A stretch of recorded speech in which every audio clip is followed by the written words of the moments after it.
صباح خير سمير.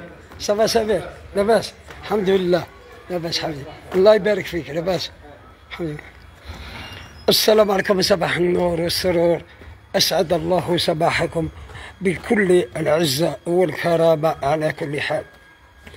وأنا عملت هذا الفيديو من الصباح عليكم، يعني راكم تعرفوا الخلاف بيني وبين الخليفة برك، يعني وكنت واحد حاب يعرف الحقيقة ديال هذا الخلاف. يعني تمنيت يعني للأسف يعني كل المتابعين وكل العالم وكل الشعب يسألني أنا ويقول لي ما هو الخلاف، قلنا ما هو الخلاف. يا أخي يا خوتي، يروحوا يستقسيوها هي، استقسيوها واسألوا الخليفة وقولوا لها علاه السيد هذا، لماذا السيد هذا كان أكبر مناضل في القضية الصحراوية واليوم رجع هكا. أنا قلتها لكم بالصوت والصورة، أنا ما عندي مشكل مع الشعب الصحراوي أو القضية الصحراوية أو أي كل ما هو صحراوي صحراوي. أنا المشكل تاعي والعدو ديالي هو الخليفة برك. أنا ماني السب في الصحراويين، ماني السب في القضية، العكس أنا ديما ما زال الناضل من أجل القضية الصحراوية لتحرير الساقية الحمراء وواد الذهب. أنا دائما متضامن مع الجبهة، أنا دائما ما زال مع الراية الشريفة الصحراوية، وراكم تشوفوها عن قريب، تشوفوها في أنحاء الجزائر. فهمتوا يا خويا؟ ما قبل تقول لي تا وتقول لي ما هو السبب الخلاف، روح سقسي الخليفة. نقول لكم نعطي لكم حاجة ما تفهموها شوية مليح، تفهموها شوية مليح. أنا طلبت من الخليفة برا، قلت عيب وعار الشيء اللي عملتيه هذا، قلت له ولكن اطلبي السماح، اطلبي السماح، وإن لم تطلبي السماح راكي تندمي، والله العظيم بالصوت هذا، والله العظيم راكي تندمي. تعرفي واش قالت لي؟ قالت لي دير ما شئت، اعمل واش تحب، وبلوكاتني. معناتها هنا انا قاعد نضحك كي تعرفوني نحب نضحك كي قلت لها انا نعمل واش نحب. قلت لها داكور دوك نشوفوا. انا عارف بانها هي تعرف بانني كل ما اقوله عليها حقيقه والله، لا كلمه زايده ولا كلمه ناقصه، اقسم بالله العلي العظيم. قلت هذاك ما كانش مشكل، دوك نعمل واش نحب.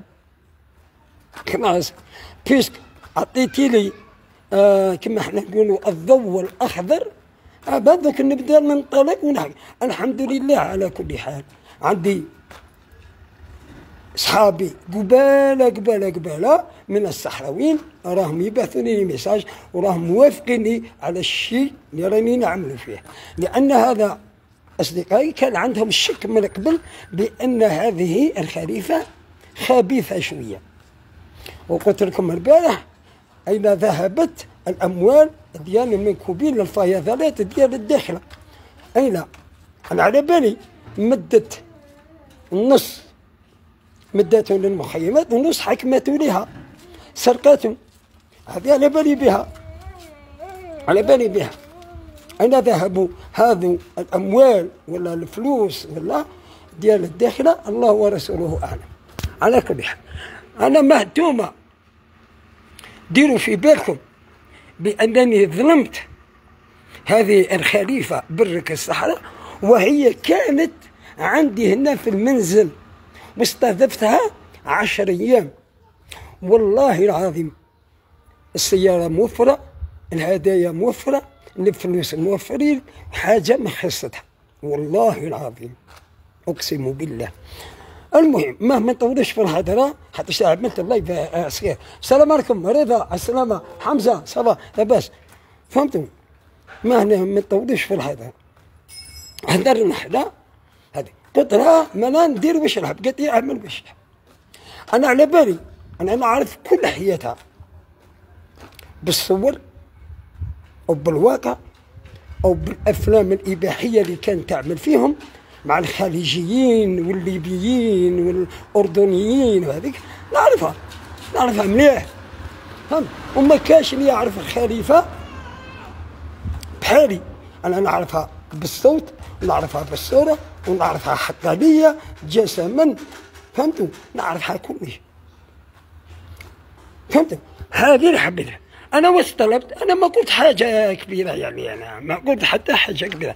واش انا فيها عيب كي نقول لك مثلا انت تقول لي يا خويا راك ظلمتني اطلب السماح، خلاص نقول لك اسمح لي، ما فيهاش عيب. بصح هي لا، انا قلتها يا الخليفه راك ظلمتيني، راك جرحتيني،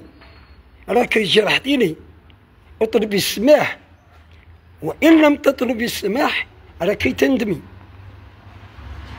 قالت لي اعمل واش ما شئت، اعمل واش تحب، سقسيوها، راه ربي شاهد عالي وعالم، ماشي بحالها هي تكذب.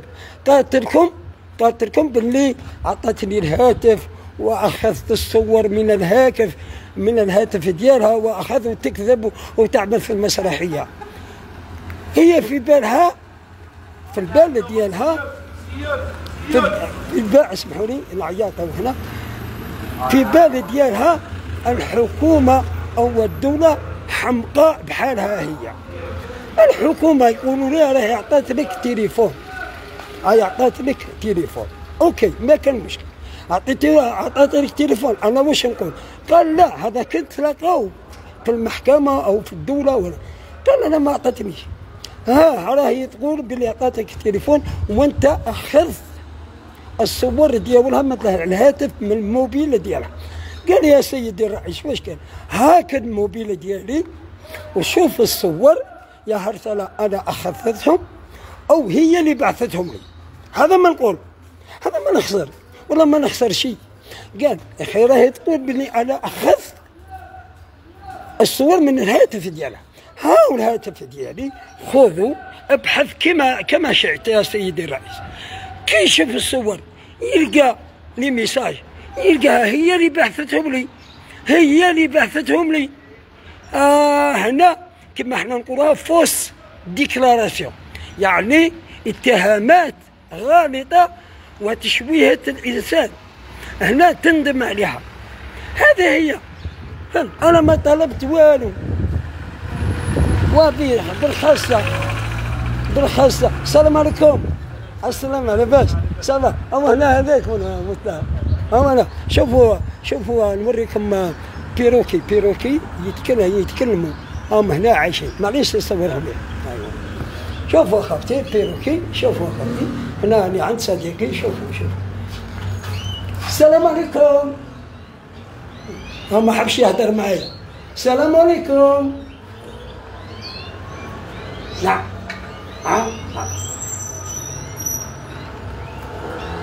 شوف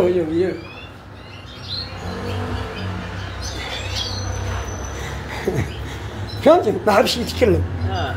ما يحبنيش، ما يحبنيش. كي يترفع حياتي. معليش بعد نجي. ايوه صح، شكرا. بعد هذول البيروكي تجيب لهم الرايه الصحراويه ونصور معاهم ونعمل لكم الفيديو مع البيروكي. فهمتوا حبيبتي؟ السلام عليكم حبيبتي غالي. لاباس. فهمتوا يا حبيبتي؟ انا والله العظيم ما ظلمتها، اقسم بالله، وهي راهي عارفه. ولعنه الله على الكاذب، لعنه الله على الكاذب. فهمتوا؟ انا والله ما مسيتها، ولكن هي كذبت عليا وحابه تشوه السمعه ديالي ما بين الصحراويين. انا نعرف الصحراويين الاحرار يعرفوني مليح، وراهم يحكيو معايا في الميسنجر في الواتساب. اقسم بالله العلي العظيم يا خوتي، وهذا ما على بالي. السلام عليكم الحاج، واش راك الحاج؟ لاباس الحمد لله. فهمتوا؟ يعني ما تعرفوا الحقيقه. انا ما هدرت معها والله، ما قلت كلمه ليها، قلت لها اطلبي السماح، هذا ما كان، اطلبي السماح خط احمر، والسلام على الرسول عليه الصلاه والسلام. تي احكم الشمال وانا نحكم الجنوب، تي احكم الشرق وانا نحكم الغرب، والسلام. اطلبي السماح، ما كان هذه الشوشره، ما كان هذا المشاكل، ما كان هذه، فهمتوا؟ هذه اللي هدرتها هي، حاطه روحها مع نبي وانا نعرفها. هي راهي انتم تقولوا مثلا بالنسبه لكم انتم ما تعرفوهاش، والله ما تعرفوها، وحق المصحف الشريف ما تعرفوها. انتم تقولوا راهي تناضل، منين باش راهي تناضل؟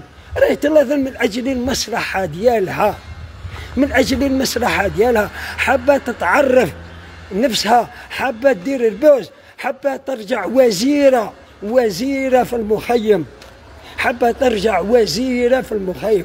قالت لك انا ننظم نولي مزيه، انا تخمي ما تولي وزيره وما تخميش على الشعب هذا اللي راه يعاني من طرف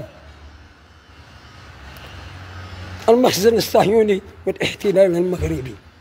خموا بعقولكم يا خوتي، انا مانيش نكذب عليكم، انا جزائري، واش يهمني في القضيه، واش يهمني، ولكن جابني النيف، يعني لا اخاف ان اقول كلمه الحق، فهمتوا؟ هذه هي. كان بعض من الناس قالوا لي راهي استقبلتك في الخيمه ديالها. صحيح استقبلتني، بصح بلا مزيه ديالها، خاطرش الخير اللي درت فيها انا، اعوذ بالله من كلمه انا، من كلمه ان اقول انا، وهذا رزق رزقني به ربي، عاونتها بالفلوس، بالهدايات. اخر حاجه تجيها من فرنسا، اخر حاجه تجيها من فرنسا هي التركه ديالها، الزوجه ديالها، الوالده ديالها. ما نهضروش على الحلويات والمكسرات، هذه ما نهضروش عليها، والله ما نهضروا عليها، ما نتكلموش. وربي عالي وعالم، وحسبي الله ونعم الوكيل اللي ظلمني، لأنني أنا تضامنت مع القضية الصحراوية بقلب صافي. على خير اليوم نشوف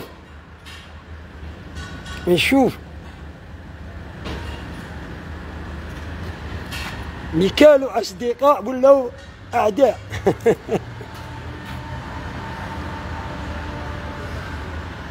فهمتوا؟ سكسوها، قولوا لها على الافلام الافلام الاباحه اللي عملتهم، ابري خافت وبدلت الرقم ديالها. او عندي دليل، سكسوها.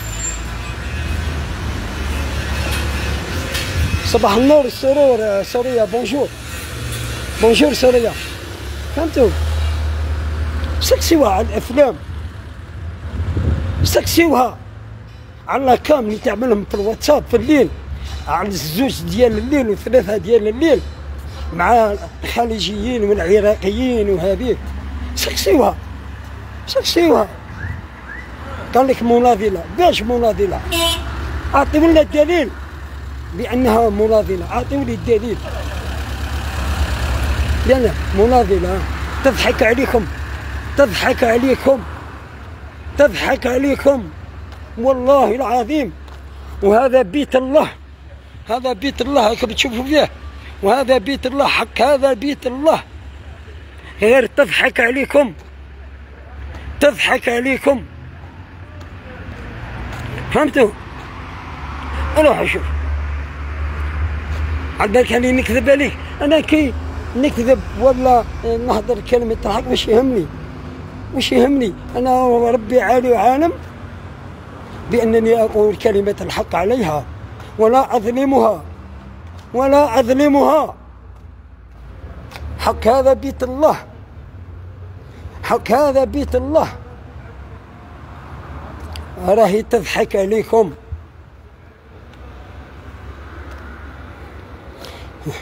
فهمتوا ولا؟ فهمتوا؟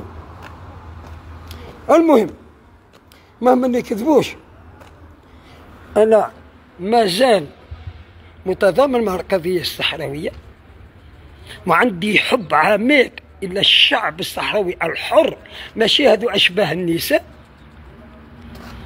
فهمتوا؟ ومازلت نرفع الراية الصحراوية إلى يوم الدين، ولكن ما زال تشوفوا الجديد، ما زال تشوفوا الجديد.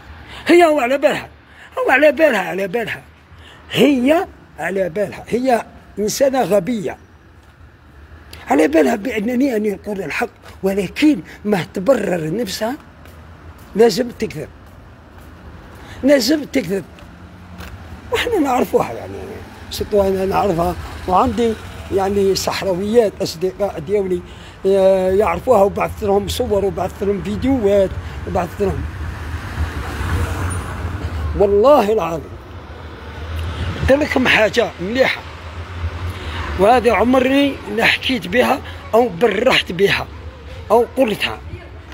الخليفة برك الصحراء المرة الأخيرة كانت حابة تنعس معايا، حابة تخرج معايا، حيتاش أنا موالف نروح للمخيم، نروح وحدي.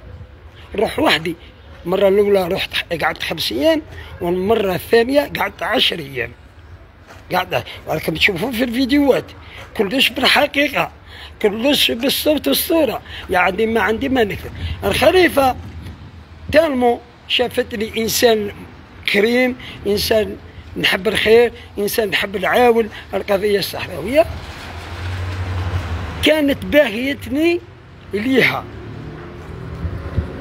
يعني باغية ما تنعس معايا، أنا واش قلت لها؟ قلت لها شوفي أنا راني جاي ونجيب الزوجة ديالي معايا،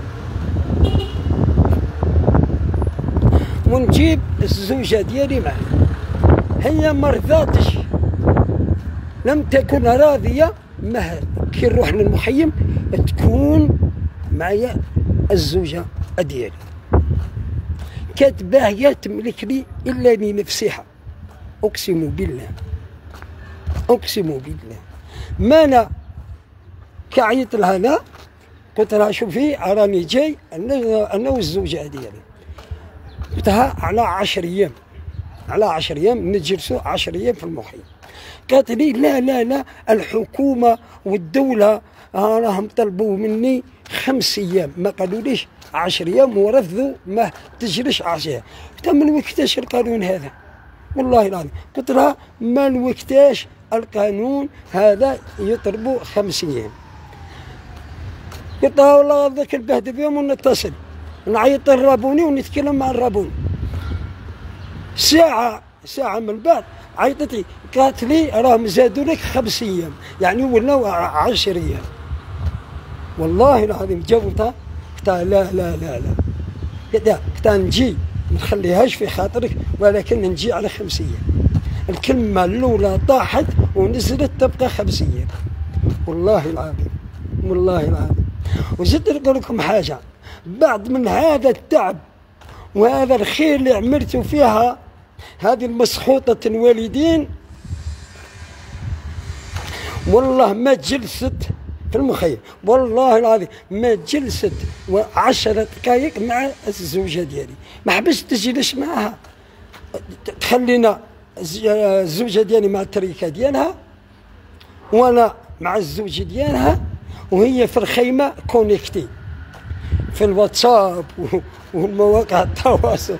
والله كما نحكيكم يا خوتي، والله يعني ما تعرفوا هذه المرأة مريضة نفسانيا وعقليا، أقسم بالله غير مريضة نفسانيا وعقليا، كما قال إن لم تستحي من الله فاعمل ما شئت، اعمل واش تحب.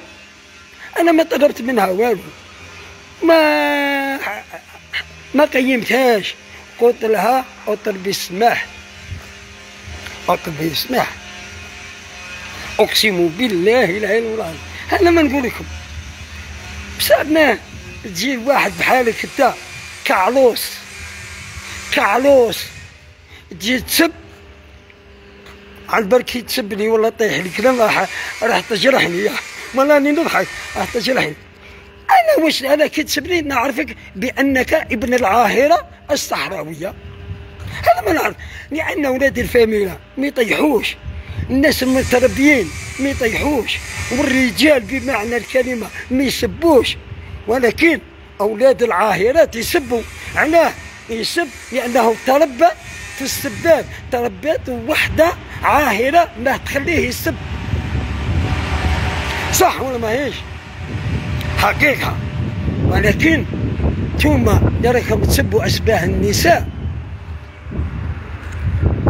تحبوا لي نرخصكم، راني نرخص فيكم. اوه فرحان والله ما تتصورش. السلام عليكم. لاباس؟ لاباس شويه والله الحمد لله. وانت؟ نعمه والله نعمه. الحمد لله هاني نتمتع. الله يطول عمرك. الله واش بسهل؟ الله يبارك. الحمد لله على سلامتك. الله يطول عمرك. فهمتوا؟ فهمتوا يا راكم تسبوا يا اشباه النساء. ثم بحالكم بحال الخليفه، والله العظيم حالكم بحال الخليفه، اقسم بالله. ثقبه مع ثقبه.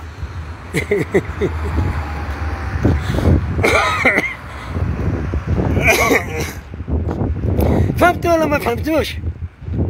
كالي هاي وري هاي شوفوا نحكيو بكل صراحه.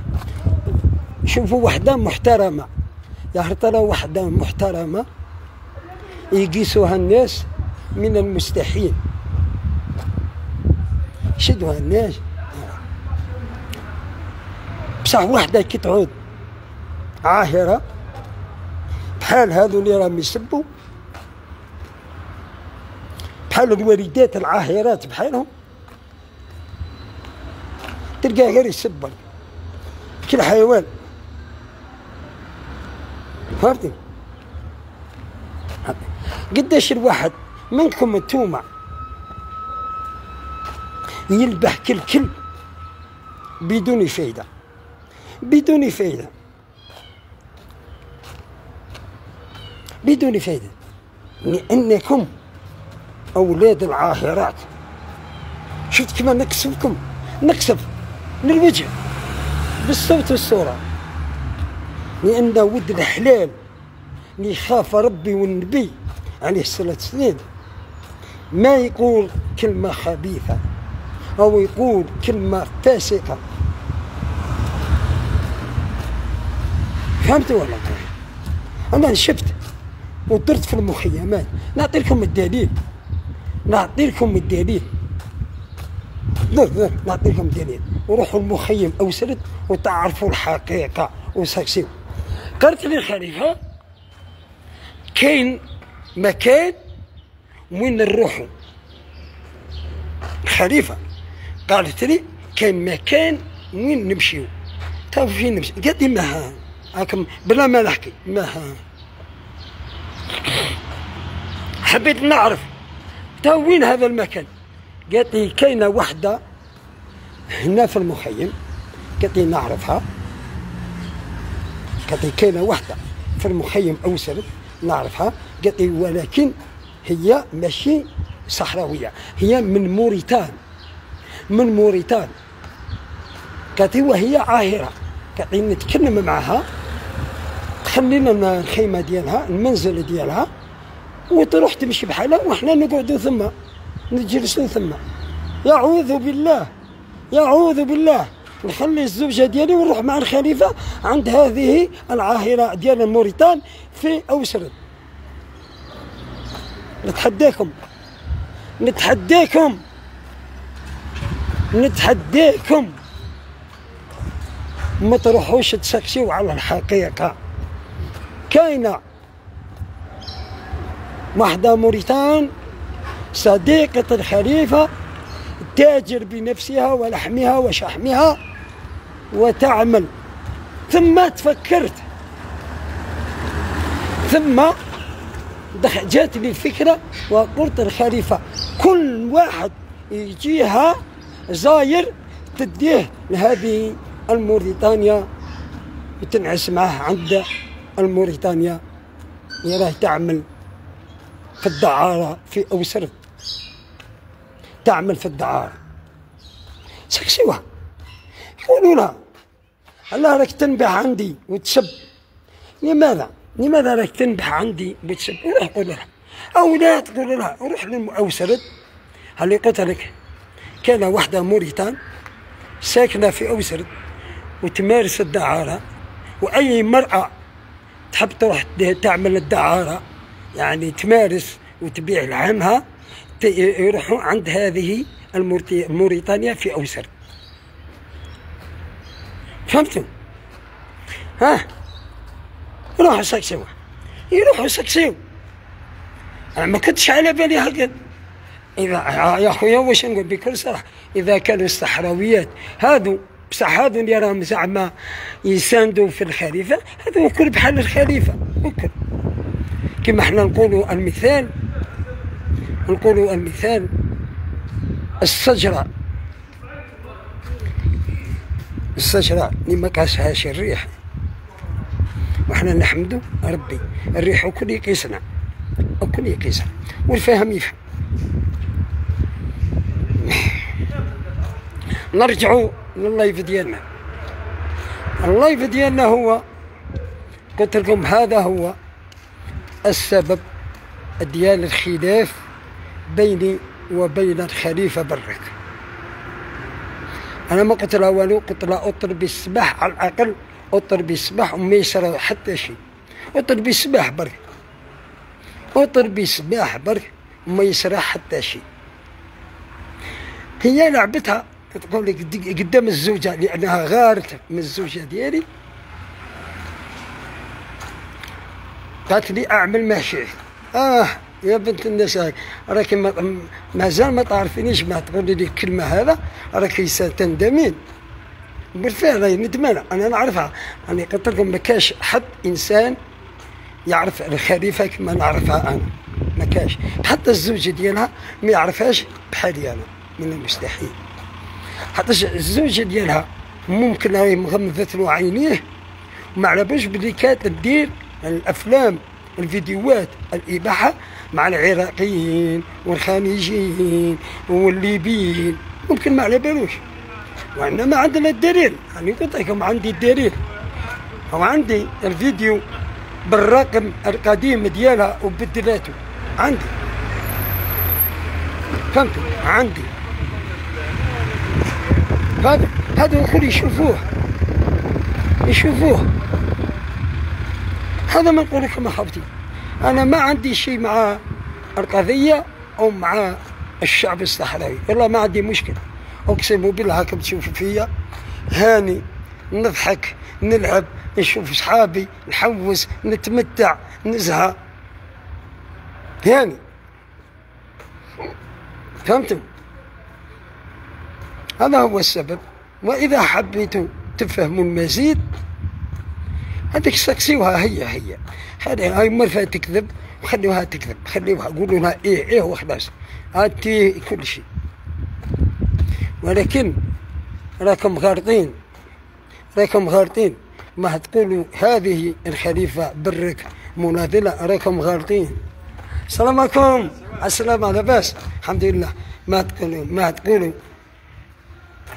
الخليفة مناضلة. فاش مناضلة؟ في الدعارة؟ فاش مناضلة؟ فاش؟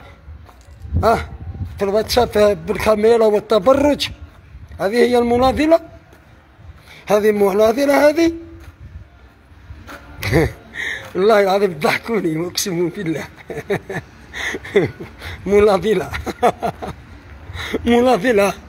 مناضلة خليفة برك مناضلة. لا لا لا لا لا لا. هذه أول في التاريخ، هذه نسمعها أول في التاريخ.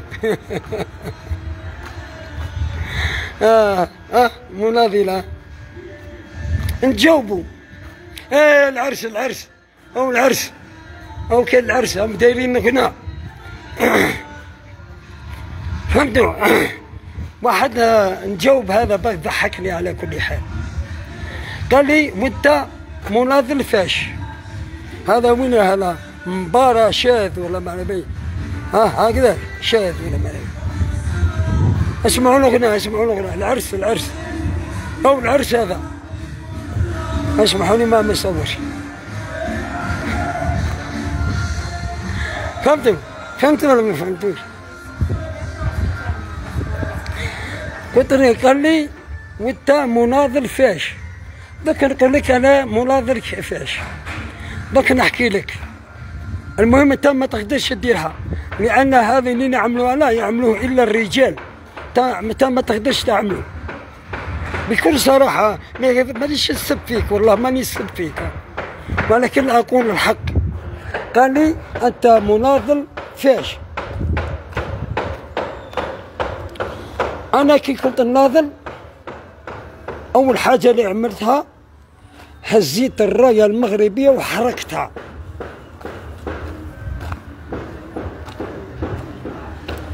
هزيت الرايه المغربيه وحركتها امام العالم ووجهي بالصوت والصوره. هذه واحده، ولكن انت ما تقدرش تعمل هذا الشيء، والخير الدليل راك مخبي وجهك، ماكش عامل الصوره الحقانيه ديالك. اسمحوا لي نشرب.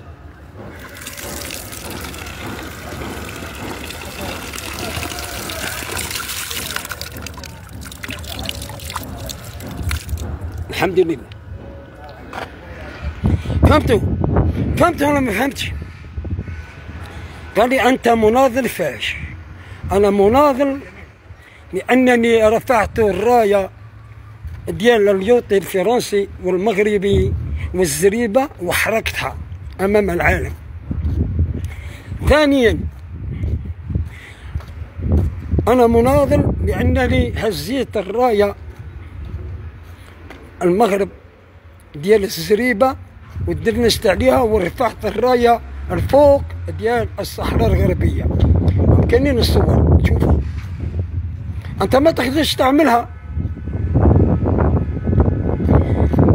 انا مناضل يعني قهرت العياشه، العبيد العياشه عادوا يتوسلون الي وقالوا لي تحب الفلوس نعطيولك الفلوس وحبسنا هذه المشاكل وخلينا من الرايه، وراك يعني قهرتنا وراك رخصتنا وراك درت ودرت.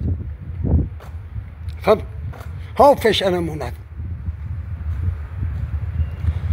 اتق الله في نفسك يا ولدي، خليك من الكلام الزايد، روح تخدم، روح قوم وساعد الوالدين. نعوش يرضاو عليك، انت قاعد تتبع فيا وتنبح كالكلب. والله العظيم كتوحد الله. سبحان الله سبحان الله وبحمده. بكري الوالد ديالي كان يقول لي عيش عيش تسمع. واحد شهر عيط لي قال لي روح. قلت له واش يا الوالد؟ قال لي عيش تشوف. راني نشوف اشباه النساء ينبحون كالكلاب. واللي يروح يخدم ويعمل ويتزوج ويعمل ويدير ولاد ويعمل بيت ويتزوج وتلقاه ينبح.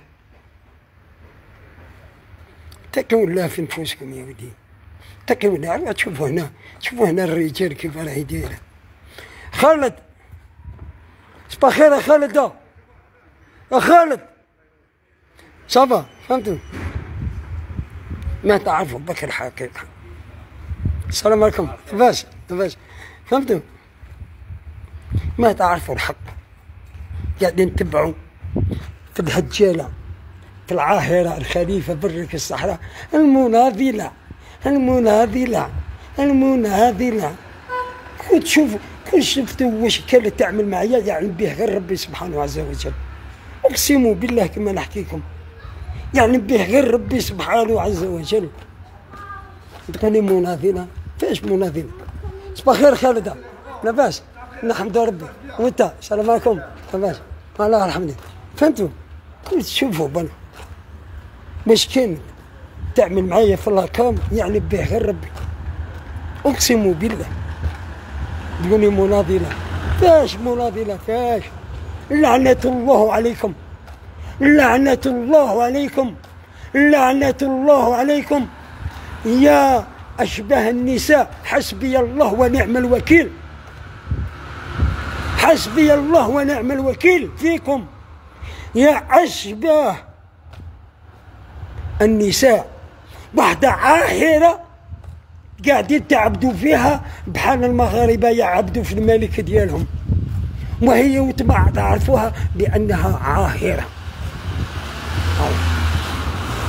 والله ما زدت عليكم كلمة، أقسم بالله سلامك ما زدت عليكم كلمة، إنها عاهرة بالصوت والصورة.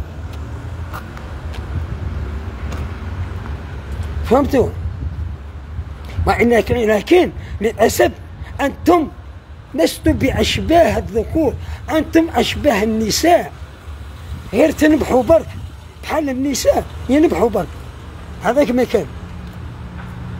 لعنة الله عليكم في هذا الصباح، لعنة الله عليكم، حسبي الله ونعم الوكيل. البارح بك كنتوا تساندوا فيا وتدعموا فيا وقاهر العياشة، واليوم أصبحتوا تسبوا فيا، واليوم أصبحتوا تسبوا فيا. ها لأنكم لستم بذكور، أنتم أشباه النساء. فهمتوا ولا ما فهمتوش؟ فهمتوا ولا ما فهمتوش؟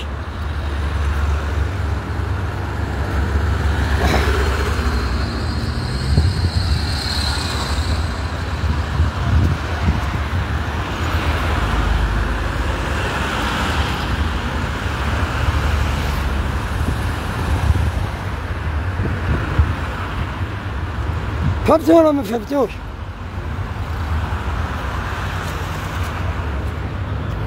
والله أنا نرخصكم إلا بالحق، إلا بالدليل، إلا بالدليل.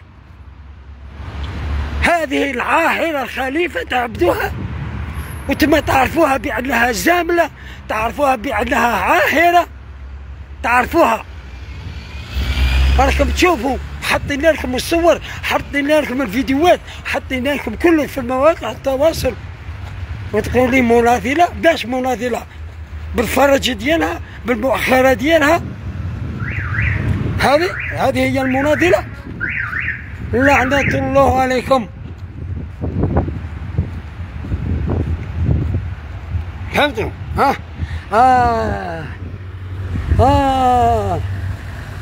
البارح كي كنت ناضل ونقهر في المغاربة ونقهر في العياشة ونقهر، كنت كل تشيتوا لي حياك الله يا مناضل، حياك الله، أنت مناضل كبير، أنت مناضل كبير.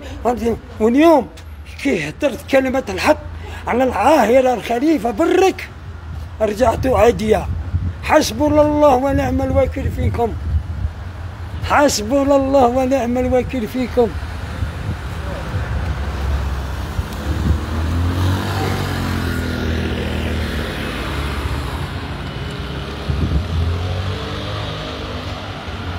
حسبنا الله ونعم الوكيل فيكم. أنا مشكل، أنا ما قلت والو، أنا النضال ديالي هو وراني متضامن مع القضية الصحراوية، حتى شيء ما تبدل ولا أبدل تبديلا. ولكن أنا المشكل ديالي مع هذه العاهرة الخليفة برك الصحراء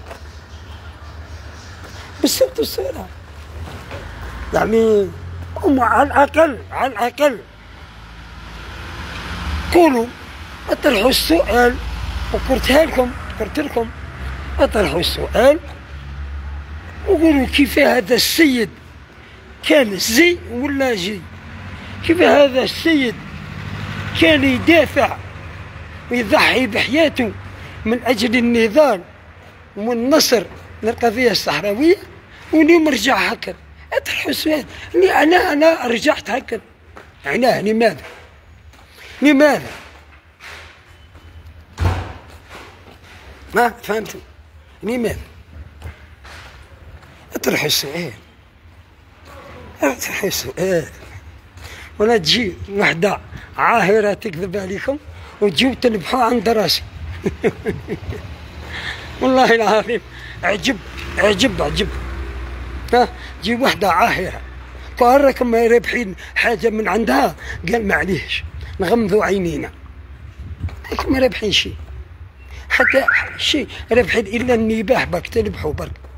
يا والله ما على بالها، انا نقولها لكم اقسم بالله العلي العظيم يا الخليفه ما على بالها بجدكم اكل بالتصيله ديالكم اكل، والله ما على بالها.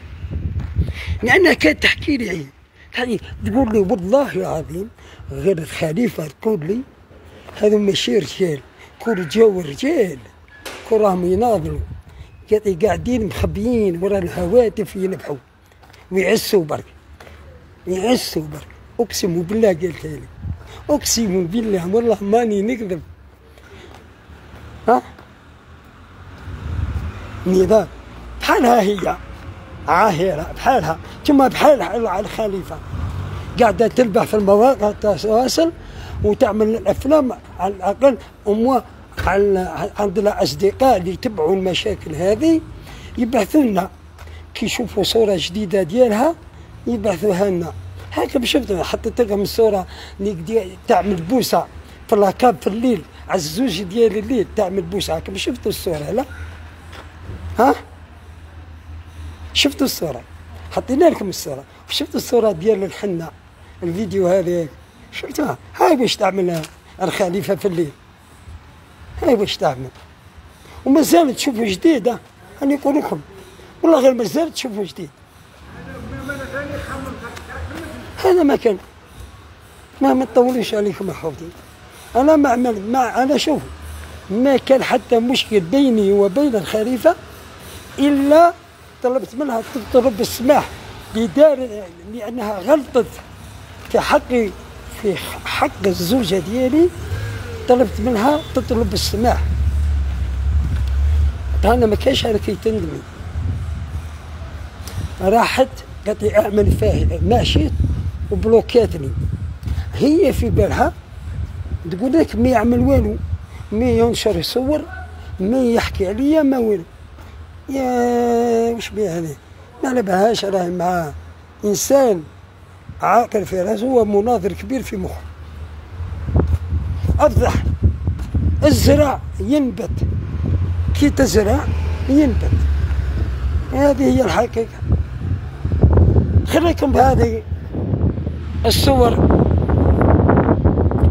ونقول لكم اسعد الله يومكم، ان شاء الله تكونوا بخير وعلى خير بكل العزه والكرامه.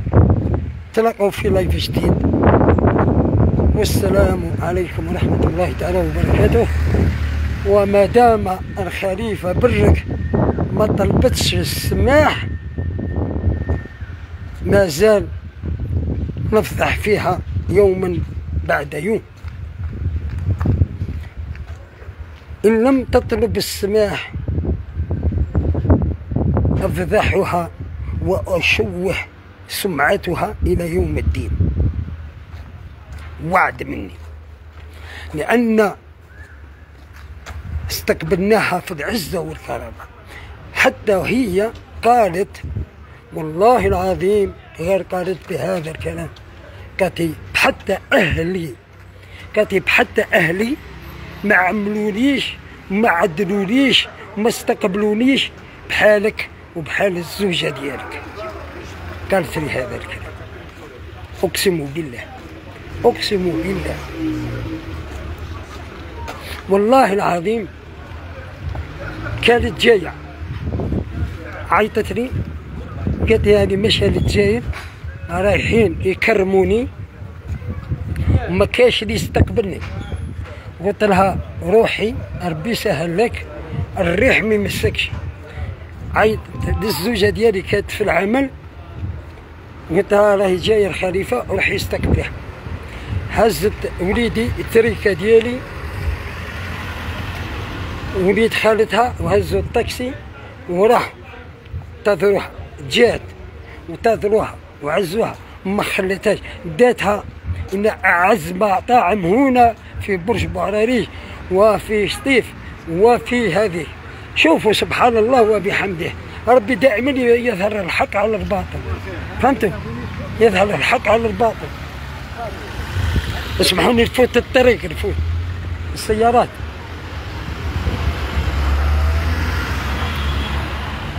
فهمتوا؟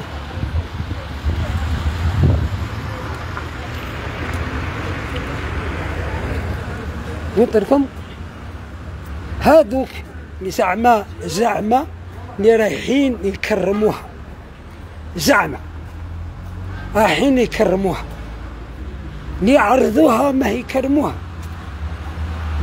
والله العظيم ما عطوا لها حتى ولو قرعة تاع ماء هكا، ما عطوها لهاش.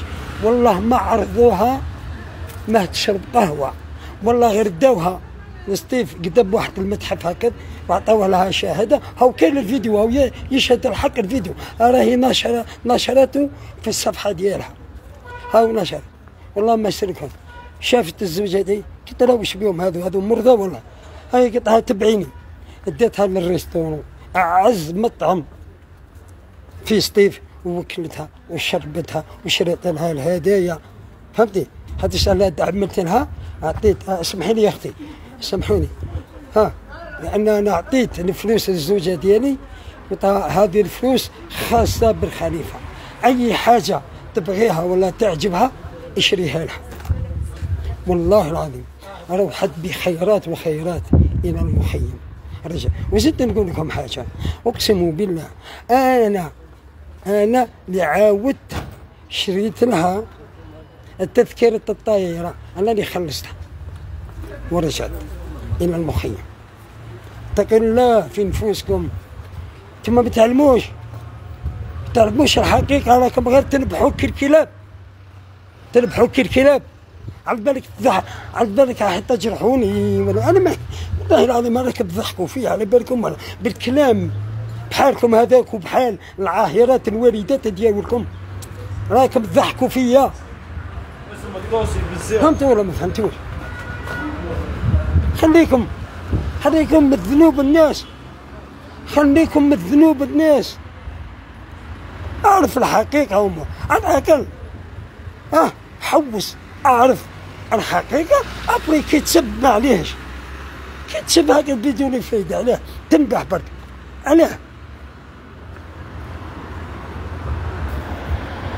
حسبي الله ونعم الوكيل. أنا نيتي صافية، ولكن تخرج فيكم، والله غير تخرج فيكم، أقسم بالله غير تخرج فيكم. بهذه الصورة الجميلة شوفوا منا، أقول لكم أسعد الله صباحكم، أسعد الله يومكم. تحية صحراوية، راكم تشوفوا في الخاتم صحراوي وتحية الجزائر، تحية الصحراء الغربية، وعاشت فلسطين، والسلام عليكم ورحمة الله تعالى وبركاته. سلام، تحية صحراوية وتحية جزائرية، سلام.